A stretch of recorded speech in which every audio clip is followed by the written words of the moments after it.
মাৰ্ঘেৰিটা সাংবাদিক সন্থাই কলা বেজ পৰিধান কৰি প্ৰতিবাদ।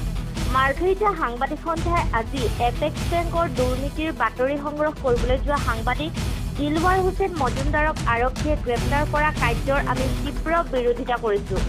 আৰক্ষীয়ে সাংবাদিকগৰাকীক গোটেই গ্ৰেপ্তাৰ প্ৰক্ৰিয়াটোত অগণতান্ত্ৰিক উদ্দেশ্য প্ৰণোদিত আৰু আক্ৰোশমূলক হিচাপে প্ৰতিফলিত কৰা হৈছে। গণতান্ত্ৰিক দেশ এখনত এনে অগণতান্ত্ৰিক ব্যৱস্থাই গণতান্ত্ৰিক প্ৰমূল্যবোধৰ ক্ষেত্ৰত চূড়ান্ত আঘাত সানিব বুলি সাংবাদিক সন্থাৰ এই পদক্ষেপ। দিলৱাৰ হুছেইন মজুমদাৰৰ বিনা চৰ্তে মুক্তিৰ দাবীৰে মাৰ্ঘেৰিটা সমজিলা আয়ুক্তযোগে অসম চৰকাৰলৈ এই স্মাৰক প্ৰেৰণ কৰা হয়।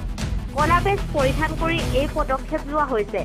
মাৰ্ঘেৰিটা সাংবাদিক সন্থাৰ সভাপতি ৰাম প্ৰসাদ আম্বেদকাৰ তিনিচুকীয়া জিলা সাংবাদিক সন্থাৰ ৰাণাজ্যোতি নেওগৰ লগতে সংবাদকৰ্মী উপস্থিত থাকে। মাৰ্ঘেৰিটাৰ পৰা কিষাণ লালঙৰ ৰিপৰ্ট, টাইম 60 অসম।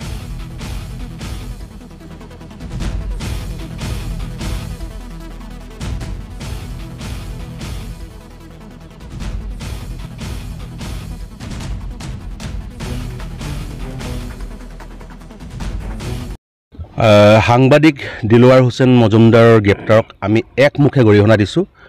অগণতান্ত্ৰিক আৰু উদ্দেশ্য প্ৰণোদিত আৰু লগতে গণতান্ত্ৰিক যি প্ৰমূল্যবোধৰ আচলতে ক্ষেত্ৰত আচলতে প্ৰচণ্ড আঘাত। ইয়াত হিটলাৰী ব্যৱস্থাৰে আচলতে দিলৱাৰ হুছেইন মজুমদাৰক আটক কৰা হৈছে বুলি আমি অভিহিত কৰিছোঁ। আৰু ইয়াৰ প্ৰতিবাদত আমি মাৰ্ঘেৰিটা সাংবাদিক সন্থাৰ সতীৰ্থসকলৰ লগত তিনিচুকীয়া জিলা সাংবাদিক সন্থাৰ সহযোগত আমি আচলতে আজি ইয়াত প্ৰতিবাদ কাৰ্যসূচী সাব্যস্ত কৰিছোঁ।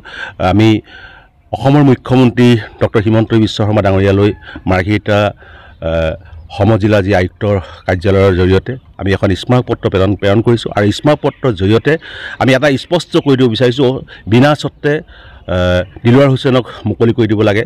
আৰু এই গোটেই যিটো প্ৰক্ৰিয়া, এই গোটেই গ্ৰেপ্তাৰ প্ৰক্ৰিয়াটোৰ এক উচিত তদন্ত হ'ব লাগে। কি পৰিৱেশ পৰিস্থিতিৰ মাজত আচলতে দিলৱাৰ হুছেইন মজুমদাৰক গ্ৰেপ্তাৰ কৰা হৈছে আৰু ভৱিষ্যতে যাতে এনেধৰণৰ অগণতান্ত্ৰিক কাম নহয়, এই ধৰণে গণতান্ত্ৰিক ব্যৱস্থা তাক মষিমূৰ কৰিবৰ কাৰণে চেষ্টা নকৰে। একনেকত্ববাদী যি ব্যৱস্থা বা গণতান্ত্ৰিক প্ৰমূল্যবোধৰ হত্যা কৰাৰ যি অপচেষ্টা, এই অপচেষ্টা হ'ব নালাগে। এইটো আমি চৰকাৰক সকীয়াই দিছোঁ।